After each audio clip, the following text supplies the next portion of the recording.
ఈరోజు మనం ముఖ్యంగా ఒక విషయం గురించి మాట్లాడదలుచుకున్నాను. అదేమిటంటే, ప్రధాని నరేంద్ర మోడీ గారు ఓ మంచి మాట అన్నారు. ఓ బౌద్ధుల యొక్క సమావేశంలో ఆయన ఓ మాట అన్నారు. అదేమిటంటే, బుద్ధుడు ఈ ప్రపంచానికి సమాధానం ఇవ్వగలుగుతాడు. మనం ఎదుర్కొంటున్న అనేక సమస్యలకు సమాధానం ఇవ్వగలుగుతాడు అని ఆయన చెప్పారు. ఇంకా ఆర్థికమైన, సామాజికమైన, లేకపోతే టెర్రరిజం, రకరకాల సమస్యలు ఉన్నాయి. వాటన్నిటికి సమాధానం ఇవ్వగలుగుతారని ఆయన అంటూ ప్రధానంగా ఒక విషయం చెప్పారు. పాశ్చాత్యం కూడా ఇది గుర్తించాలి. ఏంటంటే, మనం ఎదుర్కొంటున్నటువంటి పర్యావరణ సమస్యలకి బుద్ధుడు తగిన సమాధానం ఇవ్వగలడు. బుద్ధ భగవానుని యొక్క సందేశం ఈ పర్యావరణ సమస్యలకి సమాధానంగా ఉంటుంది ఆయన అన్నారు. బహుశా బుద్ధుడు కోరికలను జయించమని, సరళంగా జీవించమని చెప్పారు. ఇది పర్యావరణవాదానికి అనుగుణమైనదే నిజానికి. అలాగే ప్రకృతిని కేవలం మానవుడే గొప్పవాడు కాదు, ప్రకృతిలో మనిషి భాగము. ఈ మానవుడే గొప్పవాడనే భావన లేదు బౌద్ధంలో. కనుక సకల జీవులకి విముక్తి కావాలి, సకల జీవులు కూడా సమానమే అనే భావన బౌద్ధంలో ఉంది. కనుక మనము పర్యావరణాన్ని విధ్వంసం చేస్తూ పోతే మనిషికి, మొత్తము పర్యావరణానికే కాదు, అంటే ప్రకృతిలో ఉన్న జీవజాలానికి, చివరికి మనిషికి కూడా ముప్పు వస్తుంది. కనుక బుద్ధుని యొక్క సందేశం, శాంతి సందేశం, సరళమైన జీవిత విధానం, వాంఛనను తగ్గించుకోవడం అనేది పర్యావరణ ముప్పుని నివారిస్తుంది అని ఆయన ఉద్దేశం. ఇది చాలా బాగుంది. ఇది పాశ్చాత్యం కూడా గుర్తించాలి. పాశ్చాత్యంలో ఇలాంటి అవగాహన లేదు అనేసి ఆయన అన్నారు. చాలా బాగుంది. మంచి మాట చెప్పారు ప్రధాని నరేంద్ర మోడీ గారు. ఇది చాలా బాగుంది. అయితే ఈ వార్త చదివిన ముందు రోజు, తర్వాత రోజు ఒక వార్త చదివాను. అదేమిటంటే, పారిశ్రామికవేత్త అదానీ గారికి ఛత్తీస్గఢ్కి సంబంధించినటువంటి అడవుల్ని లీజుకి ఇస్తున్నారు. లేదా దాన్ని అక్కడ గనులు తవ్వుకోవడానికి విస్తరిస్తున్నారు. అంటే ఇంకా ఎక్కువ భూమిని ఇస్తున్నారు మొత్తంగా అనేది వచ్చింది. ఎక్స్పాన్షన్, ఎక్కువ భూమిని ఇస్తున్నారు. అదివరకే ఉండొచ్చు, ఇంకా ఎక్కువ భూమిని ఇస్తున్నారని. ఇది మనం ఎప్పటి నుంచో చూస్తున్నాము. వేదాంత కంపెనీ మీద తిరుగుబాటు, చివరికి నేను అనుకోవటం స్కాండినేవియన్ కంట్రీస్ కూడా అక్కడ పెట్టుబడులు పెట్టేవాళ్ళు వెనక్కి వెళ్ళిపోయారు. వేదాంత కంపెనీ అడవుల్లో పెట్టుబడులు పెట్టడం, అది అక్కడ ఉన్నటువంటి గిరిజనులకి, పర్యావరణానికి ముప్పని స్కాండినేవియన్ కంట్రీస్ కొన్ని పెట్టుబడులు పెట్టిన కూడా వెనక్కి వెళ్ళిపోయాయి. అలాగే చర్చి కూడా ఒకటి వెళ్ళిపోయినట్టుంది భూమి అక్కడ. అందుకని ఇలాంటివి జరుగుతున్నాయి. అగర్వాల్ అనే అతను పెట్టుబడి పెట్టాడు. ఇప్పుడు ఆ ఛత్తీస్గఢ్ భూముల్ని అదానీకి అప్పచెప్పడం, ఇది పర్యావరణానికి ముప్పని పర్యావరణవేత్తలు అంటున్నారు. అలాగే వైల్డ్ లైఫ్ ప్రొటెక్షన్కి సంబంధించినటువంటి నిపుణులు అక్కడ పెట్టుబడులు పెట్టడము వైల్డ్ లైఫ్ చాలా ముప్పు అని చెప్తున్నారు. ఇదంతా ఉంది. మనం ఈ మధ్య అది ఎలిఫెంట్ విస్పర్స్ అని ఒక సినిమాకి అవార్డు వచ్చింది. ఏమిటి, ఆస్కార్ అవార్డు వచ్చింది. మనము నాటు పాట గురించి చెప్తున్నాం కానీ ఎలిఫెంట్ విస్పర్స్ అనే డాక్యుమెంటరీ గురించి మర్చిపోయాం. ఒక ఇద్దరు అడవి మనుషులు, అంటే ఒక రకంగా ట్రైబల్స్ ఆదివాసులు, వాళ్ళు ఏం చేస్తారంటే, ఒక గాయపడినటువంటి ఏనుగుని తెచ్చుకుని జాగ్రత్తగా పెంచుకుని, పిల్లల్లాగే పెంచుకుని వాటిని సాకుతారు. అది ఆ సినిమా. అయితే తర్వాత గవర్నమెంటు ఆ ఏనుగుని తన అధీనంలోకి తీసుకున్నప్పుడు ఆ పెంచినటువంటి తల్లి చాలా ఏడుస్తుంది. ఎందుకంటే తన కూతురు చనిపోయింది, ఆ స్థానంలో వచ్చినట్టుగా ఫీల్ అవుతుంది. అంతగా ప్రేమిస్తున్నట్టు, కూతుర్ని ప్రేమించినట్టుగా ప్రేమించింది అనేది దాంట్లోని విషయం. ఇది మంచి సినిమా. దీనికి ఆస్కార్ అవార్డు వచ్చింది. దీని గురించి మన తెలుగు వాళ్ళు ఎప్పుడు మాట్లాడరు. అలాగే అదే ఏనుగు డాక్టర్ అని ఒక కథ చదివాను. అలాగే శ్రీనివాసమూర్తి మంచి కథ రాశాడు. తెలుగు రాయలసీమ సంబంధించినటువంటి రచయిత, మంచి కథ ఏనుగుల గురించి రాశాడు. వాటి కష్టాలు అవన్నీ. ఇలాగ వైల్డ్ లైఫ్, అంటే ఈ వైల్డ్ లైఫ్ అనగానే అది గుర్తొచ్చింది. నేను ఊరికే చెప్పాను. అందుకని వైల్డ్ లైఫ్ ప్రొటెక్షన్ అంటే చాలా అరుదైన జంతువులు అంతరించిపోతాయి అనేసి ఒక బాధ. అలాగే అడవులు అంతరించిపోవడం, పర్యావరణానికి ముప్పు అనేది. మూడోది ఏంటంటే, అక్కడ ప్రజలు ఉన్నారు, ఆదివాసులు. వాళ్ళని వనవాసులు అనాలంటున్నారు వీళ్ళు ఆర్ఎస్ఎస్ గారి సంఘం. అంటే వనవాసులు అంటే వనంలోకి ఉన్నారు, వాళ్ళు లీజుకున్నారా లేదా ఉన్నారు, వాళ్ళు వెళ్ళిపోవచ్చు. ఆదివాసులు అంటే దాని మీద హక్కు ఉంటుంది. అది ఎప్పటి నుంచో ఉన్నారు, నేటివ్స్ అనేది వచ్చేస్తుంది. అందుకని పదాలే మార్చేశారు. వనవాసి కళ్యాణ పరిషత్ అని ఇట్లాంటివి పెట్టారు. కనుక వాళ్ళకు కూడా వాళ్ళు ఎప్పటి నుంచో పోరాడుతున్నారు. ఛత్తీస్గఢ్లో మనకు తెలుసు నక్సలైట్ ఉద్యమం ఉంది. అది కూడా గిరిజనుల అంటే అక్కడ ఉన్నటువంటి ఆదివాసుల హక్కులు వాటి కోసం పోరాడుతుంది. అక్కడ ఏమవ్వాలి ఆదివాసులు? వాళ్ళ స్థానభ్రంశం అయితే వాళ్ళు ఎక్కడ బతుకుతారు? వాళ్ళ జీవిత విధానం కూడా అడవితో ముడిపడిపోయింది. వాళ్ళు బయట ప్రపంచంతో కంటే కూడా అడవితో ముడిపడినటువంటి జనాలు. అడవిలో ఉన్నటువంటి ఉత్పత్తుల మీద బతికేవాళ్ళు, అక్కడ శ్రమించి బతికేవాళ్ళు. వాళ్ళందరూ ఏమైపోవాలి? ఇది అక్కడ గవర్నమెంట్ మీద కూడా ఒత్తిడి తెస్తున్నారు. అక్కడ ఉన్నది బీజేపీ గవర్నమెంట్ కాదు. కనుక అక్కడ వాళ్ళ మీద కూడా ఒత్తిడి తెచ్చి మొత్తం మీద ఏంటంటే అక్కడ అడవుల్ని మొత్తంగా ఎక్కువగా ఎక్స్పాండ్ చేస్తూ అదానికి లేకపోతే వీళ్ళకి ఇచ్చేస్తున్నారనేది ఒకటి. ఇప్పుడు నేను కరోనా వచ్చినప్పుడు ఒకటి అనుకునేవాడిని, కరోనా రావడం మంచిదేమో, ఇప్పటికైనా పర్యావరణం గురించి ఆలోచిస్తారు జనం అనేసి.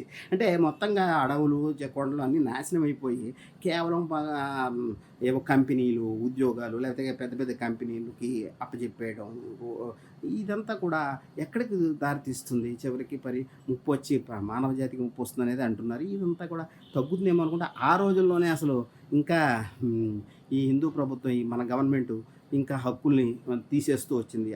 అడవిలో ఉండే నివాసం ఉండేటటువంటి జనాలకు ఉండే హక్కుల్ని, పర్యావరణం క్లియరెన్సెస్ ఉంటాయి, అవి కూడా వాటిని కూడా చాలా సరళం చేసేస్తూ ఈ ఏమంటారు, ఈ వ్యాపారవేత్తలకి లేకపోతే గనులు తవ్వుకునే వాళ్ళకి పర్మిషన్లు చాలా సులభంగా ఇచ్చేయడం. మొత్తం మీద కార్పొరేటివ్ లేకపోతే అభివృద్ధి అనేది ఒక మంత్రంలో తయారైంది. జనం కూడా అట్లాగే ఉన్నారు.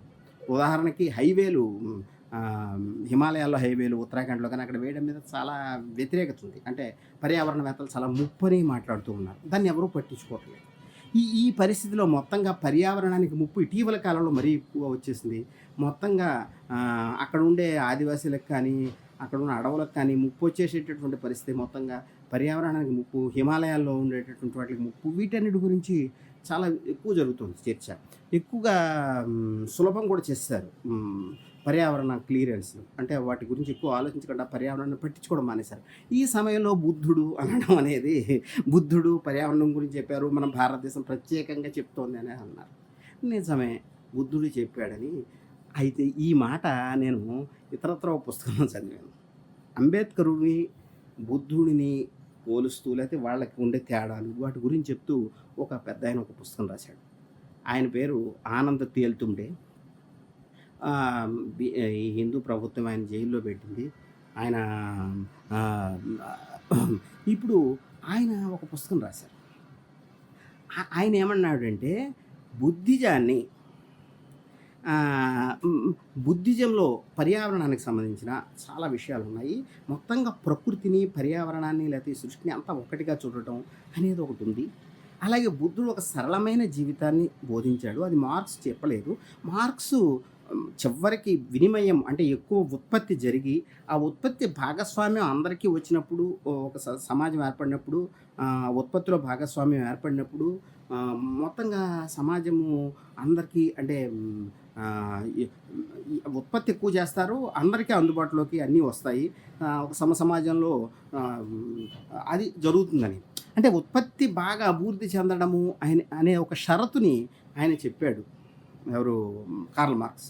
అయితే ఆ ఉత్పత్తి అయింది అందరికీ అందుబాటులోకి రావాలన్నారు. కానీ ఉత్పత్తి అనేది ఒక ప్రమాదం, ప్రొడక్షన్ అనేది ఒక ప్రమాదం. ప్రొడక్షన్ మితిమీరి ప్రొడక్ట్ చేయటం, మితిమీరి వినియోగం, అంటే మనిషి అవసరాలు కూడా పెరుగుతూ పోతాయి అనేది కూడా ఆయన ఒప్పుకున్నాడు. ఆ అవసరం గురించి క్వశ్చన్ చేయలేదు. అవసరాలు మనిషి పెంచేసుకున్నప్పుడు ముప్పు వస్తుంది కదా.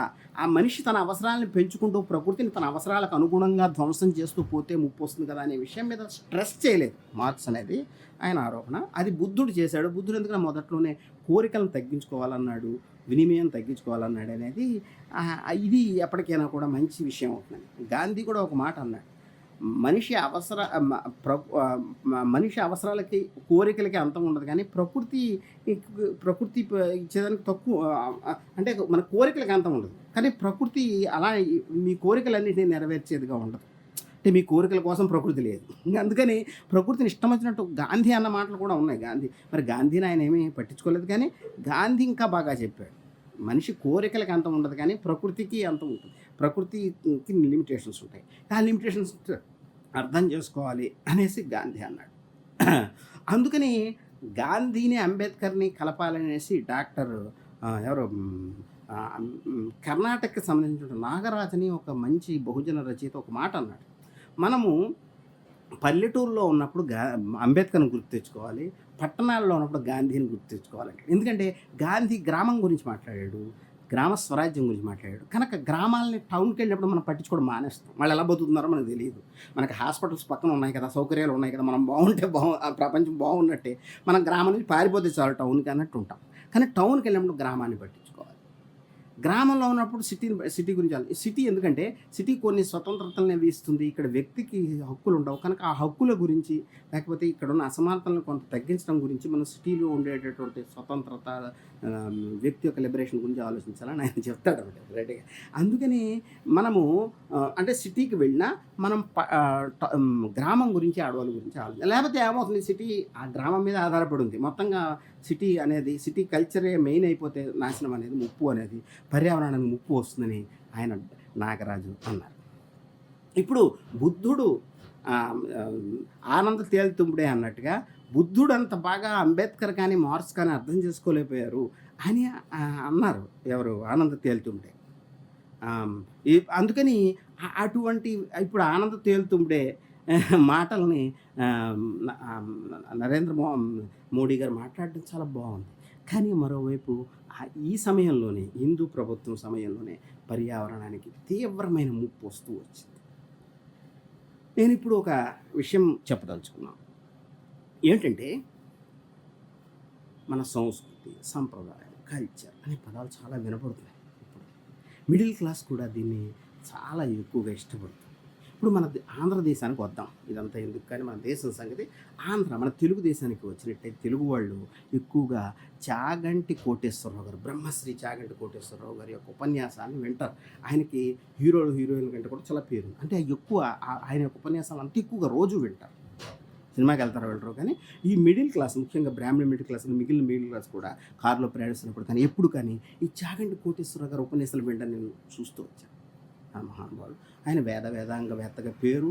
ఆయన్ని టీటీడీలో కూడా సలహాదారుగా ఉండమంటే నాకు వద్దని నమస్కారం పెట్టాడు. అంటే మంచివాడు, బాగుంది ఆయన.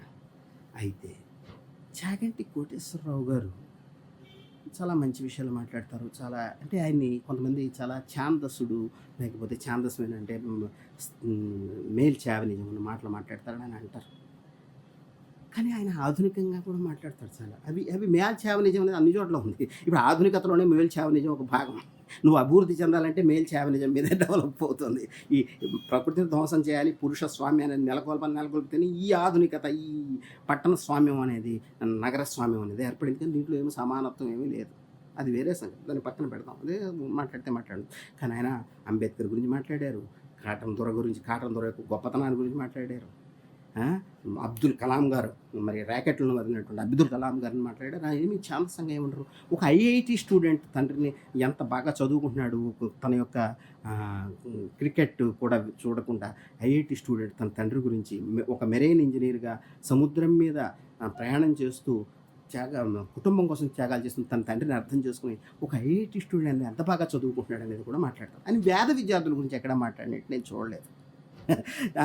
చంద్రశేఖర భారతీ స్వామిని ఒక ఆయన ఉండేవారు బ్రిటిష్ టైంలో. ఆయన శృంగారీపేటాధిపతి. ఆయన దగ్గరికి ఒక శిష్యుడు వచ్చాడు. వచ్చినప్పుడు ఆయన ఒక మాట అడిగాడు, నీ కొడుకు వేదం చదువుకుంటున్నాడు అంటావు, బాగుంది. ఒక లాయర్ కాలేపాడని ఎప్పుడైనా నువ్వు చింతపడుతున్నావా అని అడుగుతాడు.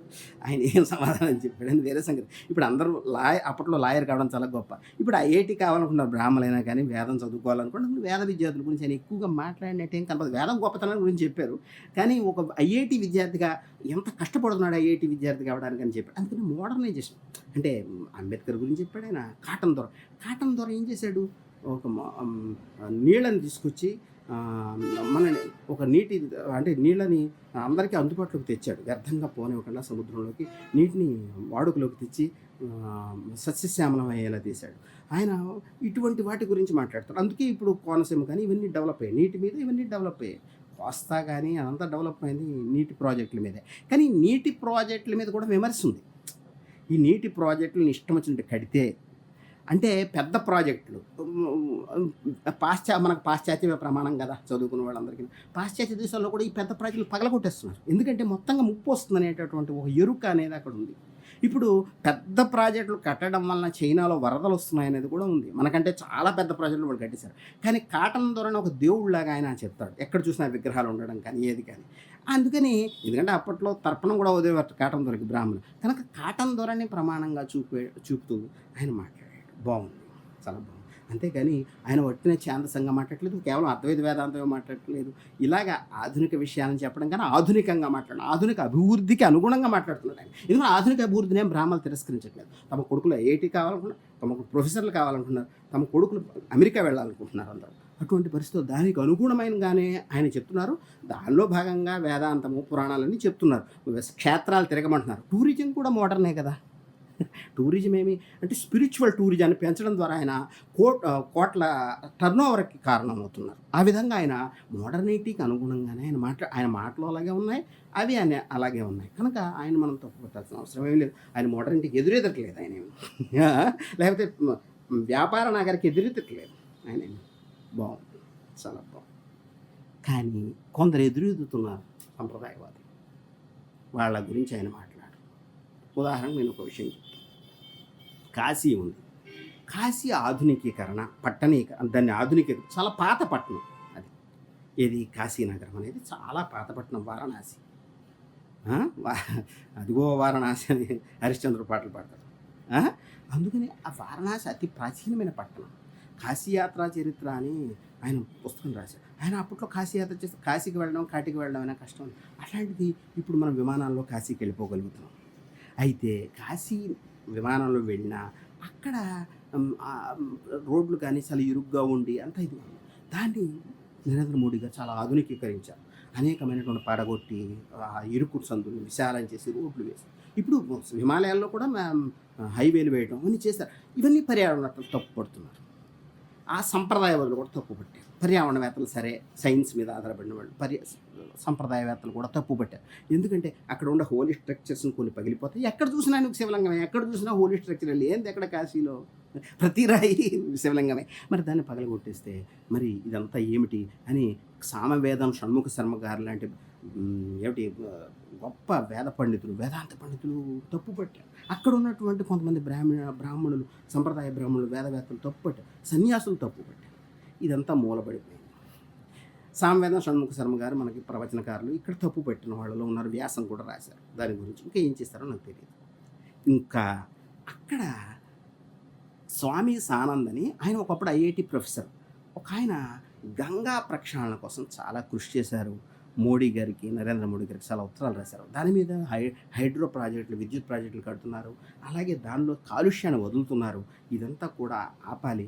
దీని మీద ఉన్నటువంటి ఏదో డబ్బులకు వసూలు చేసి ఈ గంగని నమో గంగా అంటూ ఏదో అదంతా కంటి తుడుపుగా ఉంది. కానీ నిజంగా గంగని రక్షించడానికి కృషి చేయట్లేదు. ప్రాజెక్టులు ఆపాలి అని లెటర్లు రాశారు.